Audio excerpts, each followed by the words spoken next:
এই দুর্গাপূজাটা আমাদের সনাতনী ধর্মাবলম্বী যারা আছেন অত্যন্ত সুন্দরভাবে আয়োজন করেছেন এবং তারা সুন্দরভাবে আনন্দ উল্লাসের মধ্য দিয়ে তাদের ধর্মীয় ভাবগম্ভীর্যতার মধ্য দিয়ে পালন করে যাচ্ছেন।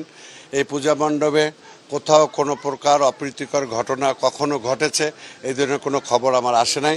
আমাদের পূজা মণ্ডপের যারা নেতৃবৃন্দ আমার পাশেই আছেন, প্রয়োজনে উনি কথা বলবেন।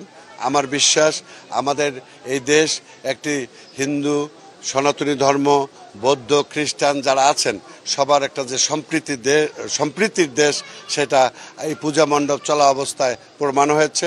আমার বিশ্বাস কোথাও কোনো অপ্রীতিকর ঘটনা ঘটে নাই। আমাদের দলের নির্দেশ হচ্ছে তাদের সাথে যোগাযোগ করা, তাদের কাছে শুভেচ্ছা পাঠানো, তাদের আইন শৃঙ্খলা পরিস্থিতি ভালো রাখার চেষ্টা করা। আর পাশাপাশি আমার গঙ্গাছড়া যতগুলো পূজা মণ্ডপ আছে আমি বের হয়েছি, আমার বিশ্বাস আমি সব পূজা মণ্ডপে যাব। আর কোনো প্রকার আমাদের আইন শৃঙ্খলা সহ সকল প্রকার সহায়তা করার চেষ্টা করব। তো ওনার পরিস্থিতি ভালো, যে উনি আমাদেরকে মেসেজ দিয়েছে যে এটা যে পূজার জন্য সুন্দরভাবে আগামী দিনগুলোতে যেন আমরা আরও ভালোভাবে করতে পারি, মানে পূজা উৎসব করতে পারি, এটাই আমাদেরকে দিল আর কি, মেসেজ দিছে।